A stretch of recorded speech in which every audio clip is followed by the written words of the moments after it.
Etymologists of Reddit, what is your favorite story of how a word came to be? Eavesdropping. Before the invention of guttering, roofs were made with wide eaves, overhangs, so that rainwater would fall away from the house, to stop the walls and foundations being damaged. This area was known as the eavesdrop. The large overhang gave good cover for those who wished to lurk in shadows and listen to others' conversations. Since the area under the eaves was considered part of the householder's property, you could be fined under Anglo-Saxon law for being under the eaves with the intention of spying. My favorite word origin is muscle, derived from the Latin word musculus, which translates to little mouse. When physicians were first observing the musculature, it is said that they remarked that the muscles in the biceps and calves most notably looked like mice running under the skin. Edit, grammar mistake. Thanks, Silix1.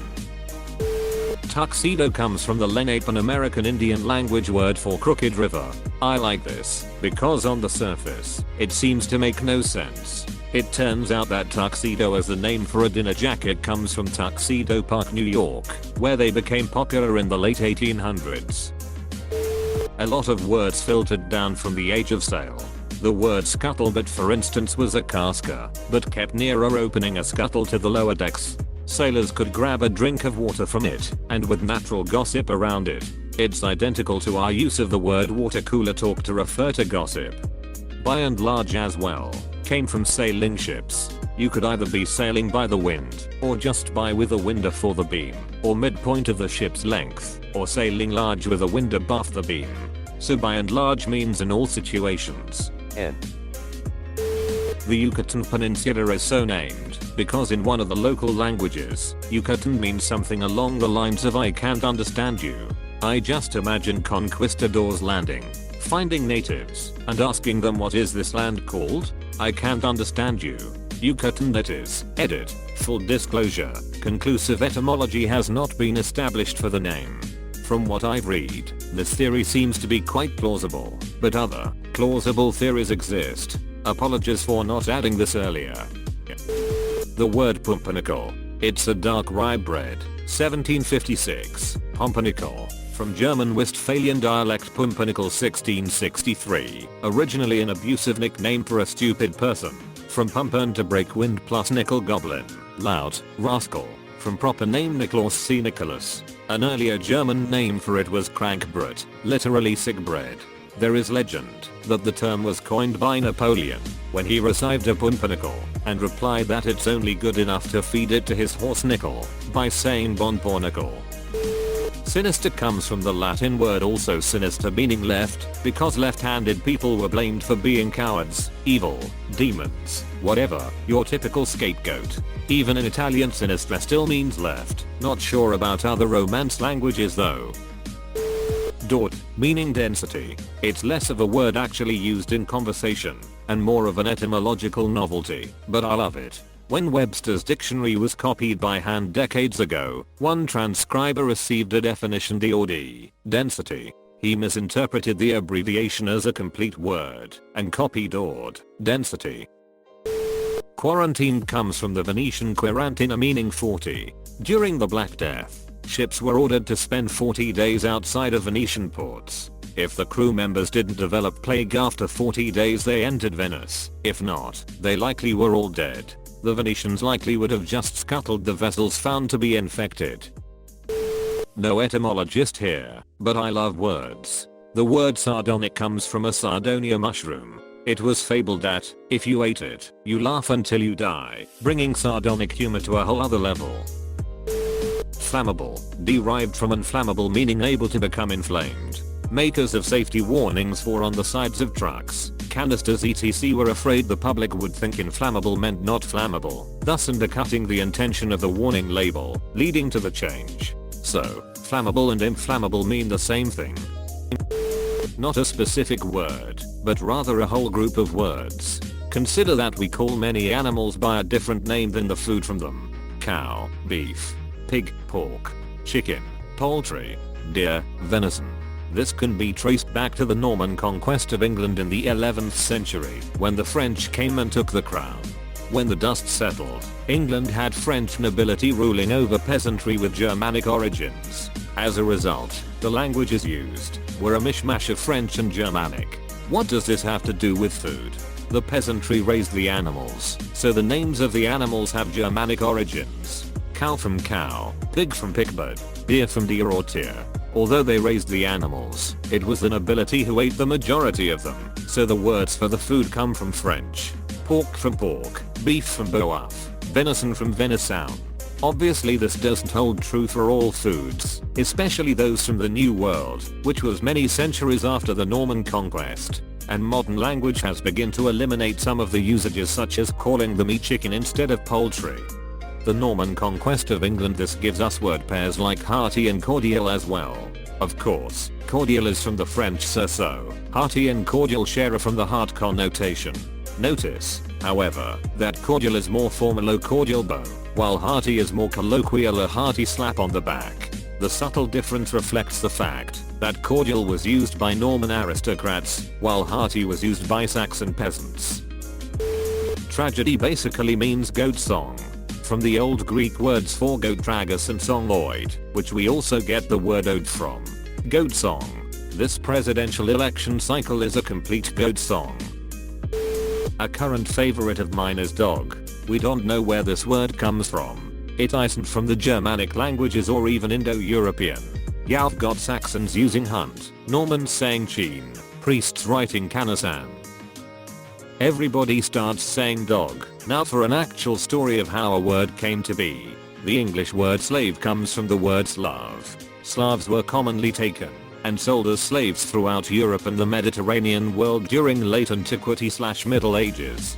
Seriously, everyone enslaved these people. The Germans, the Scandinavians, the steppe tribes, the Byzantines, and especially each other. They were so common as slaves in fact, that the name for the people came to be used as the word for the commodity/status. A current favorite of mine is dog. We don't know where this word comes from. It isn't from the Germanic languages or even Indo-European. You've got Saxons using hunt, Normans saying cheen, priests writing canasan. Everybody starts saying dog, and then there's an Australian Aboriginal language where the word for dog is also dog. This is a complete coincidence. A few of my favorites aren't linguistically or orthographically obscure, but rather involve mission creep of words over time. For example, happy does not mean joyful. Hap means circumstance, specifically in relation to the caprices of fortune. If a person, object, or event was happy, it meant that he, she, or it was lucky, a happy rover rarely suffering want, a happy meeting running into each other by chance, and if someone is lucky then they can be assumed to be pleased. Hence the old word for lucky now means joyful. Nice means possessing element that retain integrity in small detail. Something divisible into smaller parts without breaking. High quality clothing, good hair that wasn't nappy, delicate instruments such as watches with small moving parts. These were nicely appointed, possessing small element that required fine workmanship.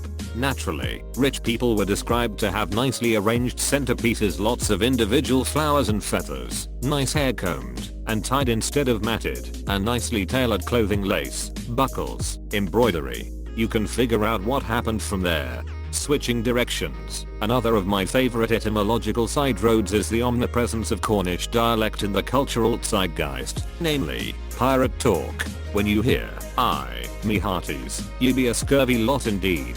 That's actually a Cornish accent speaking the Queen's English. But many holdovers from the now dead Cornish language survived the systematic cultural destruction of the Unification Act. My absolute, no-tie favorite is R is not a meaningless interjection. It is the Cornish word for slaughter. Many as hapless crew heard AARR from boarding pirates that sailed under the Jewel Rouge. Hey, another one. That's the etymological source for Jolly Roger. It basically was a battle cry meaning kill them all. So when you see a commercial for breakfast cereal, the correct translation would be kill them all. Kids, Pirate Pete says a good breakfast starts with frosted treasure chunks. There's even more awesome pirate stuff, but I'm trying to type this out at work between patients and it's coming off rather dry. Look it up. Read about it. That'll make for a fun afternoon. Dunce, meaning idiot, comes from the name of Johannes Duns Scotus, a medieval philosopher and theologian who was really caught up in the battle that raged over the status of universals. Wikipedia. org/wiki/problem of universals. He was a really good arguer, not as great as a Bellad, but easily on the level of Occam. Yes, that's the Occam of Occam's razor. So spiteful IRL trolls who couldn't face him in the court of logic just turned his name into a pejorative and fought him in the court of public opinion after he had been dead for 200 years. That's how much that guy ruled. I personally don't agree with his views on the metaphysical status of universals, but I have to admit that it's pretty baller that people are so afraid of your logic and argumentative skills that it inspires this kind of response. Thagomizer. A thagomizer is the spiked end to a stegosaurus tail. Well, it actually didn't have a name, just a description, for quite a long time, but no scientists really noticed or cared. Along comes Gary Larson, artist and writer of Farside, and he jokingly names it a thagomizer in honor of Thag. Scientists thought it was hilarious and then actually adopted the name. So the spiky tail end on a stegosaurus is a thagomizer because an American comic artist thought it was funny, and scientists did as well. This isn't answering the question, but maybe I can get an answer here. Funny enough, I was wondering about this in a thread over in /r/horror. So to you etymologists, is there a word for when you mix up phrases, like if I was to say, "Sh's not the sharpest bulb in the pack of crayons," which is mixing up, not the sharpest tool in the shed, brightest bulb in the chandelier, and not the brightest crayon in the box. Or someone else chimed in with "it's not rocket surgery," which is combining "it's not rocket science" and "it's not brain surgery."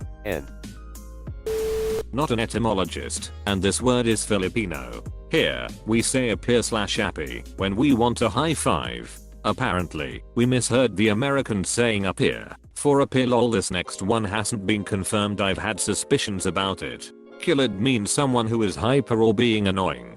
We probably misheard Americans say cool it, and the word just stuck. I'm not an etymologist, however I like the origin of the tsar or czar or however else it's spelled. The word comes from the Caesars of ancient Rome.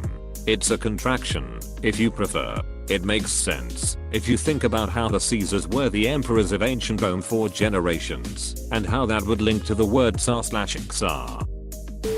I like the origin of the French aujourd'hui, which means today. Hui is a weakened form of the Latin hodi, today, itself a shortened form of hoc die, on this day. So hui means today, but is a pretty short and boring word for today. So it got expanded to the emphatic form aujourd'hui, which eventually became a word in its own right, but literally means on the day of today. The best part is that history is repeating itself. Certain people in certain parts of France have taken to saying aujourd'hui on the day of today, to the annoyance of pedants everywhere. My favorite bit of etymology is the check, or, as spelt in American English, a check, but I specifically like the English spelling. Originally it was conceived because it was a check or limitation on fraud. The procedures required of them were better and more secure than older non-money instruments. Well, where does this meaning of check come from? It comes from chess, actually, because when you place a piece so that it can attack the enemy's king, they are in check, restricted in how they can proceed. How did this come to be called in check? Directly from the name of the game and its pieces, which were in Old French esches or singularly, an eshuk. This in turn derives from a Persian emperor or shah. But now for the spelling. In England after the Norman invasion, a neat way of balancing the royal accounts was employed using a checked board on the floor.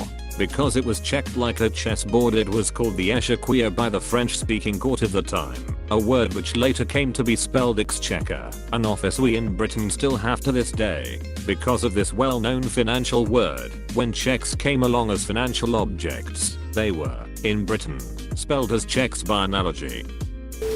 A bit late to the party, but I love guard. This word comes from French, as you can tell by the G marking a hard G. However, in French, this word was originally from English, ward. French doesn't use W, hence the change in pronunciation. So, the French borrowed a word and modified its spelling and pronunciation to fit their own language, and then the English just borrowed the modified version back. So, now we have the more general guard and guardian compared to ward and warden. I find it interesting that English has these multiple words from different direct ancestor Norman French and Parisian French, French and Latin, but ultimately the same root. To add to your examples, guarantee and warranty, well, it's related to guardian and warden, guard and ward. Nice. In fewer than 400 years it has transformed from an insult into a compliment. In Old French it meant careless, clumsy, silly, foolish. From there it progressed to timid, then fussy, then dainty or delicate, then to precise or careful, then agreeable, and has ended up today as kind, thoughtful. For a while nice was viewed similarly to how certain linguists view words such as cool and rad and groovy, or emoticons, or dialectical contractions such as ain't, an abominable mangling of the language. But eventually even the nicest gave up the fight. Penguin is a good one.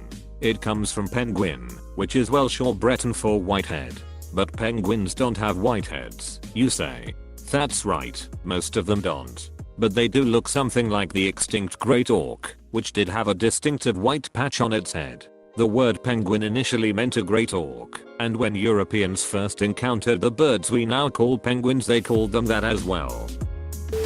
Do I have to be an actual etymologist? And does it have to be English? If no, the story goes that a governor of the Dutch Cape Colony had a Spanish wife who ate only cantaloupe for breakfast. The kitchen staff started calling this exotic fruit spanspek Spanish bacon, and today spanspek is only word for cantaloupe in Afrikaans. I like the etymology for sheet. It has the same root as the word scissors, shed and shear, sketty. It basically means to cut, divide or separate one thing from another.